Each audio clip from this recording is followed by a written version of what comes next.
Votre quotidien a toujours le même goût? Moulinex présente Cookéo. Préparez plus de 100 plats préprogrammés en quelques clics. Faites votre choix et Cookéo s'occupe de tout en un rien de temps. Avec Cookéo, le premier multicuiseur intelligent de Moulinex, rien de plus facile pour changer votre quotidien.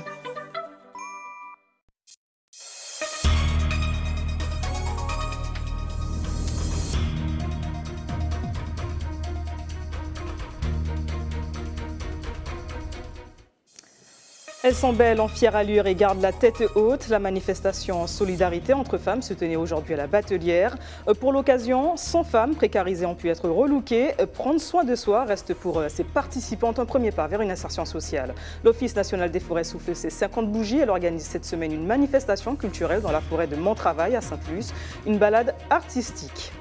Lucas Granger est le grand vainqueur de la compétition de jet ski, la Martinique Cup. Il a volé le titre aux 13 autres participants. La manifestation a obtenu un vif succès. De nombreux visiteurs avaient fait le déplacement.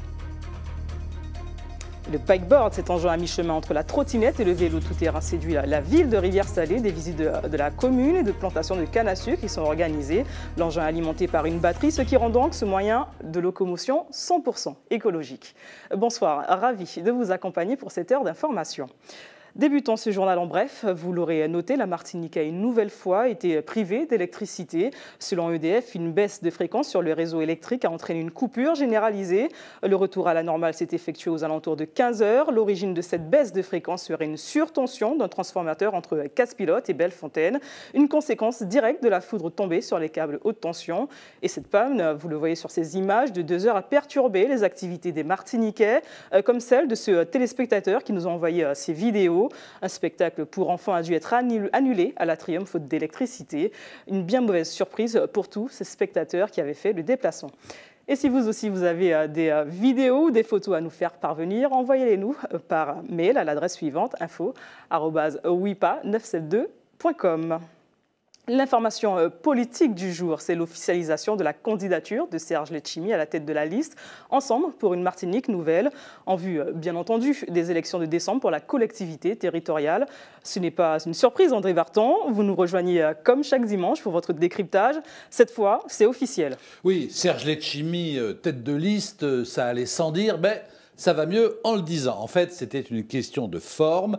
Et les formes ont été respectées, c'est-à-dire que les 11 partis ou mouvements constituant l'Alliance Ensemble pour une Martinique nouvelle devaient consulter leurs militants avant que les responsables de ces mouvements se retrouvent pour confronter leurs choix. La réunion au sommet a eu lieu hier et il est apparu que le nom de Serge Letchimy faisait l'unanimité des 11 formations. Résultat rendu public ce dimanche en fin de matinée. Alors une information claire et nette, certes, mais noyée sous les chiffres. Oui, parce que la semaine, bon, la formation, effectivement, elle est simple, mais la semaine a été un peu difficile. Il faut savoir qu'à la radio et à la télévision, les chiffres sont particulièrement indigestes. Les experts en communication recommandent de n'en jamais donner plus de 2 ou 3, c'est-à-dire le grand maximum de ce qu'un auditeur ou un téléspectateur moyen peut retenir s'il est attentif. Alors au-delà, c'est une perte de temps et d'énergie. Or, ces derniers jours, nous avons eu droit en premier lieu à la présentation du bilan de son action par la majorité du Conseil régional, bilan que les intéressés devaient impérativement présenter, puisqu'ils souhaitaient le faire, avant que la proximité avec le scrutin de décembre ne le leur interdise. Mais ceux-là ayant occupé le devant de la scène médiatique avec leurs chiffres, il était inévitable que leurs adversaires politiques les contestassent. Ainsi, Yann Monplaisir réagit-il lundi dernier et Daniel Marie-Sainte mercredi, tous les deux rejetant en premier lieu les chiffres de l'INSEP, l'Institut statistique de la région, pour leur préférer ceux de l'INSEE, de l'IEDOM et du Pôle emploi, beaucoup moins enthousiasmants. Mais le message s'est totalement brouillé dès qu'on nous a parlé de croissance en volume et de croissance en valeur, sans se référer à l'inflation, d'euros courants et d'euros constants, d'optimisation des dépenses ou d'un AFPAM qui sera remplacé par un EPA. Alors tout ça, c'est probablement très intéressant, mais Tissonson n'a pas fait latin-grec et il n'a pas non plus de doctorat en économie. Ça ne nous a pas vraiment éclairé sur les enjeux du scrutin de décembre, ni Tissonson, ni nous-mêmes. En revanche, pour être plus sérieux, de nombreux dossiers à propos desquels il serait intéressant de débattre ont été évoqués par les uns et les autres. Mais sans doute, pour la compréhension des citoyens électeurs, serait-il préférable que les échanges aient lieu point par point sur ces sujets, par exemple à la faveur d'émissions de radio ou de télévision, à condition bien entendu que celles-ci ne se transforment pas en combat de coq. Très bien. Merci André. Rendez-vous la semaine prochaine pour un autre décryptage. À dimanche. Et l'information faisait les grands titres d'aujourd'hui. La préfecture annonce aujourd'hui que depuis vendredi, 4 personnes auraient disparu en mer. Elles seraient parties de Fort-de-France au petit matin à bord d'une yole à destination de Sainte-Lucie. Le navire recherché ne posséderait pas de radio VHF, de balises ni de fusée de détresse. Il est demandé à toute personne disposant d'informations sur cette embarcation ou de ses passagers de les transmettre sans délai au CROSS sur le canal 16 par VHF ou par téléphone au 196. Elles offrent la possibilité de retrouver l'estime de soi à travers la coiffure, la manicure ou bien encore le maquillage. La cible, les femmes en situation de précarité. L'association Solidarité entre femmes a relevé ce dimanche le pari de redonner le sourire à 100 femmes. Triées sur le volet, elles ont tour à tour été relookées par des professionnels à l'hôtel Batelière. Julien Goudichaud a suivi Immacula, une retraitée de 70 ans. Ce que je te propose, on va te faire un petit style locks, tu vas voir, tu seras très très belle. On va aller voir la maquilleuse, je vais te trouver une jolie petite tenue et puis tu seras la plus belle pour aller danser. Immacula, 70 ans, fait partie du centre d'hébergement de réinsertion sociale. Aujourd'hui, comme 99 autres dames, elle est venue pour profiter de la journée Solidarité entre femmes. Après être passée entre les mains de Mirka, conseillère en images, c'est parti pour le grand saut. C'est en tout cas faire ressortir ce qu'elles ont de plus joli en elles et faire en sorte qu'elles soient bien dans leur peau. Coiffure, maquillage, habillage, rien n'est laissé au hasard. Ce dimanche, c'est relooké complet pour ces dames en situation de précarité. Pour certaines, c'est une grande première, peu ou pas habituées aux soins de beauté. Elles ne se reconnaissent pas forcément après, donc elles se disent oui, ce n'est plus moi et elles ont envie d'autre chose. N'est-ce pas, madame ? Parfois, la femme, elle se dénigre toujours après. Alors, ça permet de nous dénigrer, en fait. C'est que les enfants, le travail... Même si on ne travaille pas, on n'a pas les moyens, il faut que la femme se valorise. Ce dimanche fait des heureuses et l'action est soutenue par certaines personnalités. Il y a des femmes qui n'ont pas le temps de se poser ces questions-là parce qu'elles ont tellement d'autres choses en tête que même se regarder dans le miroir, c'est quelque chose qu'elles ne font plus. Et en fait, je me suis dit, pour une fois, on va leur dire... Arrêtez de vous occuper de vos enfants, de vous occuper de votre maison, de vous occuper de chercher un emploi ou de chercher quoi que ce soit. Juste aujourd'hui, prenez soin de vous, oubliez tout le reste et prenez soin de vous. Les aider dans ce sens, c'est aussi les aider dans la vie au quotidien, puisque ça peut les aider à reprendre confiance en elles, à avoir une plus grande estime de soi. Passée entre les mains de toutes les expertes présentes sur le salon, Immacula peine à se reconnaître. Du maquillage pour la première fois, comme une seconde naissance. On ferme les yeux, mamie, je t'emmène devant le miroir, on y va, on y va. Comment tu te trouves, mamie? Comment tu te trouves, mamie? Elle va me faire pleurer. Tu vas me faire pleurer, mamie, arrête. Il faut content. T'es contente? Je suis contente d'avoir toi. T'avais jamais appris à te maquiller? Non, jamais, c'est pour la première fois. Après 70 ans, je suis jeune aujourd'hui. Ces femmes ont aussi reçu des massages. Celles qui n'ont pas les moyens de prendre soin d'elles ont été chouchoutées jusqu'au bout de la journée. Tout pour qu'elles se rendent enfin compte que oui, elles sont belles. Voilà, magnifique, force, courage et persévérance à toutes ces femmes. Et si nous découvrions la forêt martiniquaise sous un autre jour pour les 50 ans de l'Office national des forêts, une manifestation culturelle est organisée dans la forêt de Montravail. Au programme, découverte artistique de la richesse florale d'une des plus grandes forêts de l'île. L'originalité de la manifestation reste le travail de sculpteurs venus travailler à même des troncs d'arbres à Sainte-Luce. Hélène Renaud, Anaïs Gall. Sortir des sentiers battus pour plonger à la découverte de la forêt martiniquaise. Exemple avec le courbaril, originaire d'Amérique du Sud, l'arbre dévoile ses secrets aux promeneurs. On les trouve essentiellement en forêt sèche, mais aussi en forêt mésophile. Et ça, c'est la graine. On va déceler l'enveloppe un petit peu parce que les graines sont à l'intérieur. Les graines que l'on peut goûter à la grande surprise du petit groupe. La farine, on s'en sert pour faire gâteau, jus, tout ce que vous voulez. Et en fait, l'arbre, l'écorce, les feuilles, c'est comme un médicament, quoi. Hein. On dit que c'est très bon pour la prostate et tout. Je ne savais même pas qu'on pouvait donc casser cette énorme graine et trouver là-dedans une farine comestible. Ça ressemble à des châtaignes. Un voyage des sens organisé pour les 50 ans de l'Office national des forêts. Les mahoganis, fromagers ou encore corosoliers bois, tous font partie de la richesse des essences du patrimoine forestier de l'île, un trésor méconnu. Cette balade elle est très enrichissante par rapport à toutes les essences de plantes ou d'arbres qu'on peut découvrir. Difficile à retenir les noms parce qu'il y en a tellement finalement. C'est bien agréable, c'est apaisant et puis voilà, c'est intéressant de connaître la culture, la forêt. Le spectacle continue pour les visiteurs. Au détour de la promenade, l'art s'invite dans les arbres. Une dizaine d'artistes martiniquais et guyanais sculptent chacun une essence. Ici, le Mao bleu. Il est un peu difficile, pourquoi? Parce qu'il y a les fibres qui s'entremêlent et c'est très difficile à sculpter. Les visiteurs mettent même la main à la pâte, de quoi donner de la graine dans les idées. Je vais prendre des petits arbres, je vais les emmener chez moi, je vais les décorer pour ma grand-mère. Pour prendre l'art et l'air au cœur de la forêt de Montravail, rendez-vous jusqu'à demain, une forêt qui vous fera tourner la tête par ses 1001 facettes. L'hôtellerie crie à la concurrence. Les représentants des hôteliers de l'île demandent au gouvernement de renforcer les règles pour mettre fin à la location de logements entre particuliers. Une tendance à succès qui dérange et qui ne cesse de se développer. Pour en parler, nous recevons ce soir le président du club interprofessionnel du séjour en Martinique, Philippe Lecuyer. Bonsoir. Bonsoir.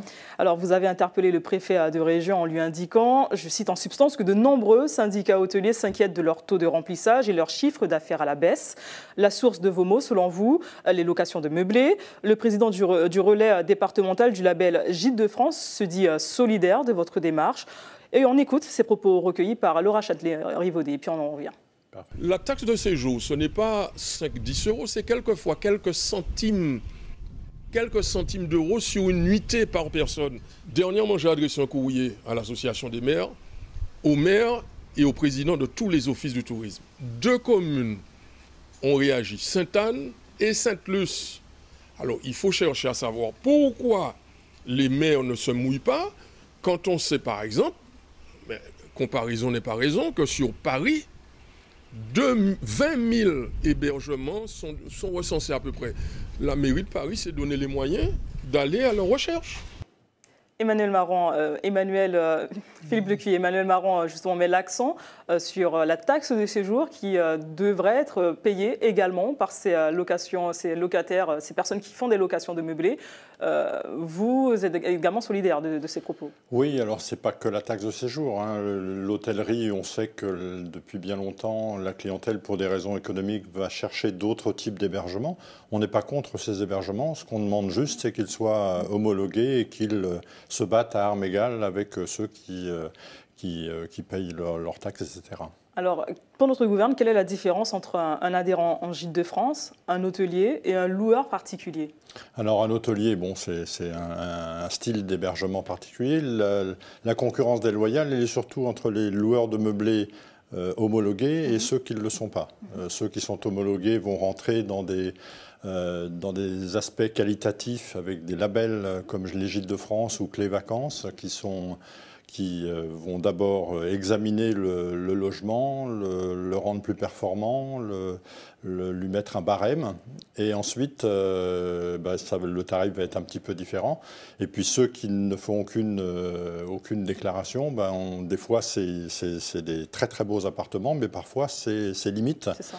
Même en termes d'accueil, on a tout intérêt à ce que tout le monde se déclare, s'homologue, se labellise pour qu'on améliore la qualité de la prestation à nos touristes. Alors justement, les locations saisonnières échappent encore selon vous aux normes et aux impôts. Pourtant, la loi Allure sur le logement tente de clarifier le cadre réglementaire de cette pratique, notamment en obligeant les logeurs à se mettre en conformité avec la législation.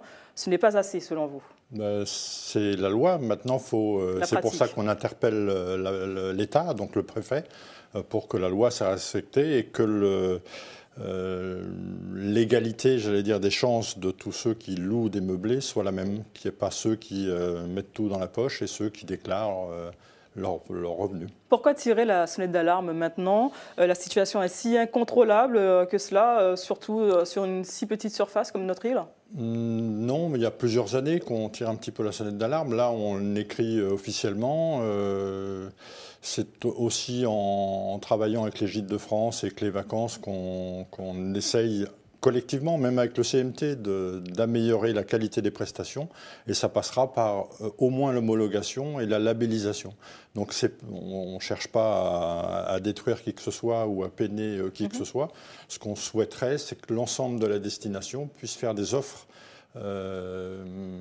pour les touristes. Et ces offres, il faut qu'elles passent par un canal, le label légal, notamment. Ouais, légal, en tout Alors, dites-moi, Philippe Lecuyer, est-ce que vous ne voyez pas rouge exclusivement par rapport à la professionnalisation de cette activité ?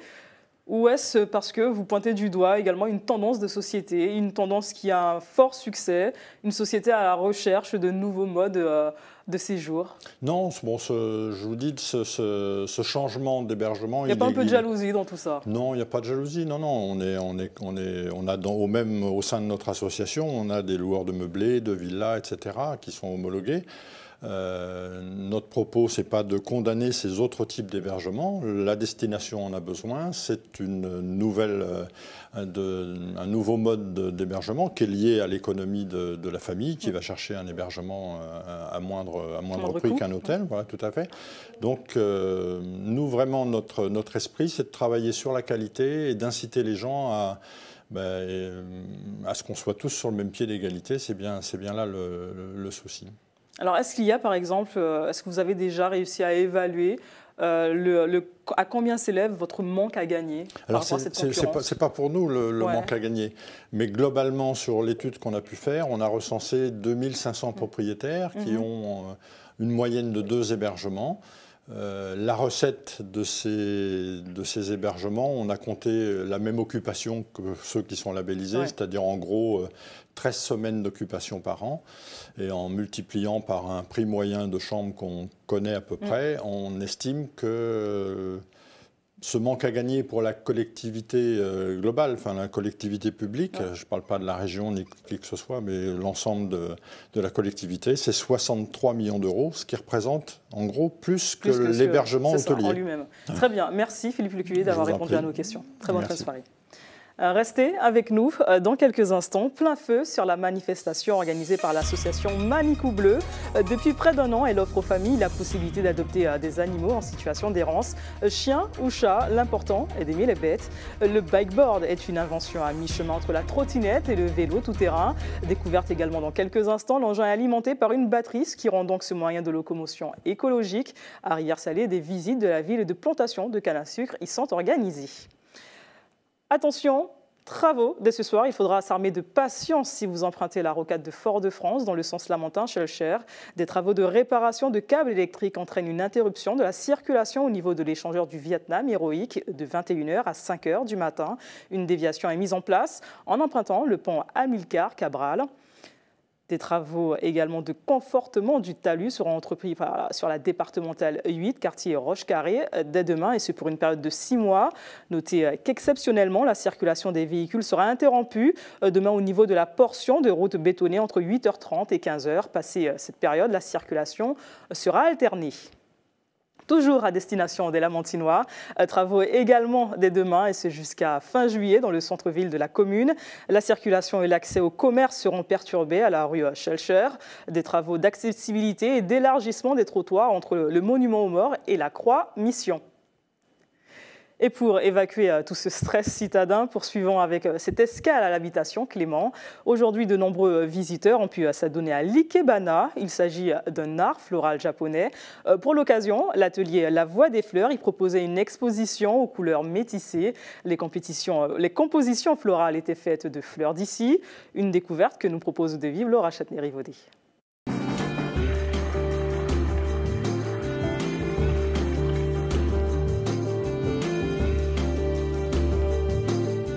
L'ikebana, son nom veut dire art des fleurs vivantes. Autant dire que nous n'employons pas de fleurs artificielles en ikebana. Et l'ikebana est basé sur un système tertiaire. Il y a toujours quelque chose qui représente le ciel, qui est plus grand. L'intermédiaire, c'est l'homme. Et la fleur représente la terre.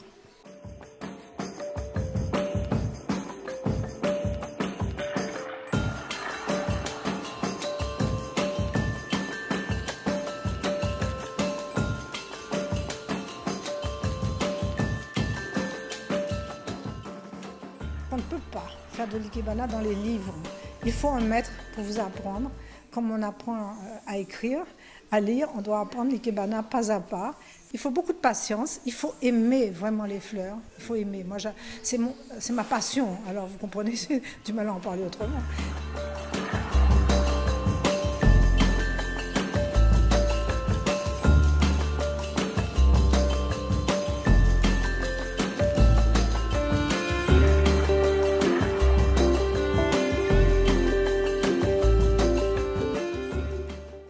Adoptez un chien et il vous le rendra bien. C'est ce que proposait aujourd'hui au Tennis Club de Batelière l'association Manicou Bleu. Elle recueille les chiens et chats errants dans l'attente de leur trouver un foyer. Aujourd'hui, ce sont près d'une dizaine d'animaux qui ont pu faire de l'œil aux visiteurs. Ambiance avec Julien Goudichou.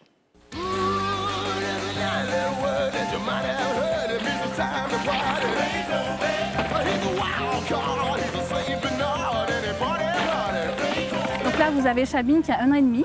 Donc, qui a été trouvée au Lamentin. Et donc, elle a été récupérée par l'association Les Manicou Bleus et elle a eu les frais vétérinaires, tout ce qui est soins vétérinaires. Et là, je l'ai acquis il n'y a pas longtemps. Voilà.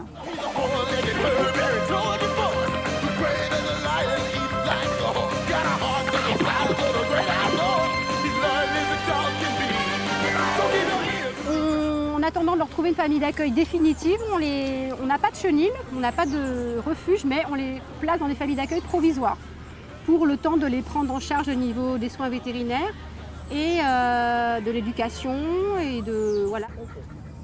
Non, non, non.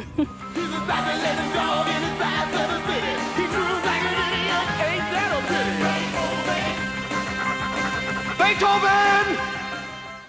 Génial. Notez que vous pourrez donner votre sang demain de 8h à 13h dans la commune du Lamentin, et ce aux mêmes horaires, sur la place du Calbassier ainsi que sur la place Antonio Maceo. Et comme d'habitude à la Maison du Don, au CHU de la Ménard, de 9h à 16h. Au chapitre sport, clap de fin ce dimanche de la compétition de jet ski, la Martinique Cup. Au départ, 14 participants se sont affrontés tout ce week-end dans la baie du Diamant. Un événement jalonné de parcours en 8 manches qui, pour cette 5e édition, a attiré la foule des grands jours. Une foule qui a pu assister à la victoire du Guadeloupéen Lucas Granger-Anaïs Gall. Sur la plage, les jet skis sont presque prêts. Les moteurs vrombissent, le départ est imminent.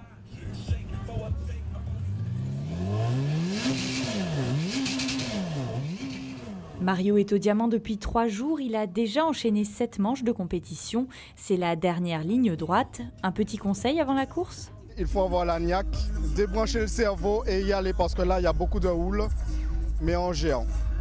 On essaie de ne pas casser la machine et surtout de ne pas casser l'homme.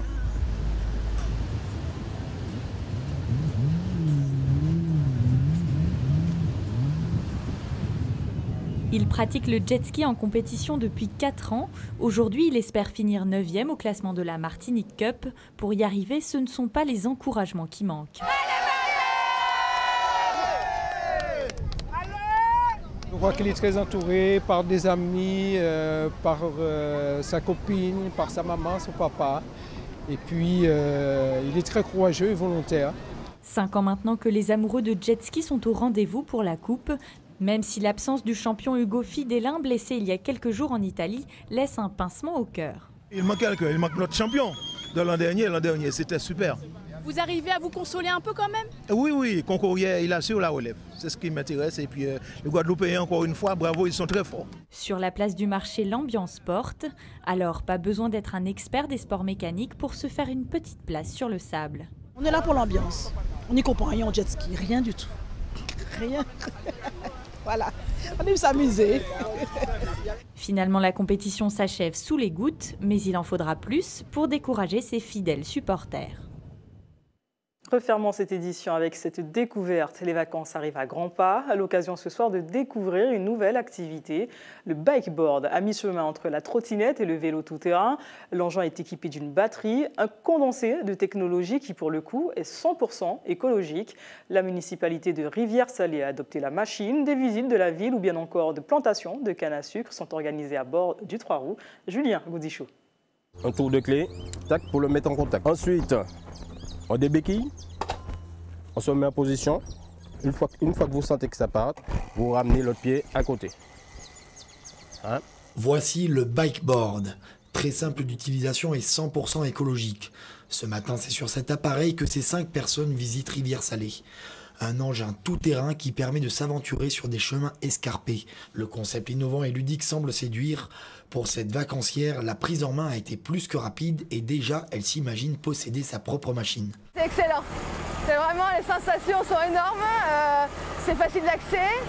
La prise en main est hyper rapide, donc on s'éclate. Vu le prix, à peu près là, 1 800 €, elle disait, ça peut être quelque chose d'assez attractif. Personnellement, je vois en France, en métropole, sur des routes piétonnes. Ce ne sont pas quelques gouttes qui effraient ces aventuriers. Les visites se succèdent à travers les champs de canne à sucre. Sur le bitume, la terre, l'herbe ou encore le gravier, jusqu'à 30 km/h, ça roule pour le bikeboard. L'origine du nom de la commune de Rivière-Salée, c'est par rapport à ce canal, cette rivière, qui se déverse dans la baie de Fort-de-France. Et l'embouchure qui nous laisse une eau saumâtre et salée. Tu es au cœur, entre guillemets, de la nature, quoi. Donc ça fait un bon compromis entre la randonnée, parce que là on ne marche pas, et puis une activité un peu, on va dire, freerider, entre guillemets. Sur le chemin du retour, petit passage éclair dans le centre-ville de la commune, la machine étonne et ne manque pas d'attirer l'attention. Je n'avais jamais vu et j'ai regardé, du coup je me suis mise debout et j'ai regardé, j'ai dit tiens donc, qu'est-ce qui se passe quoi? Nous avons voulu une activité qui soit effectivement innovante, ludique et aussi donc fun pour les jeunes. C'est tout terrain et ça nous permet effectivement donc dans la nature de découvrir et surtout de ne pas polluer. Le concept de la visite écologique en bikeboard semble être adopté. À Rivière-Salée, l'invention n'a vraisemblablement pas fini de rouler. Une très belle idée. Votre journal local et régional se termine. Restez sur ATV, l'actualité continue. On se retrouve dans une poignée de secondes avec Stéphane Lupon pour le magazine de l'actualité sportive.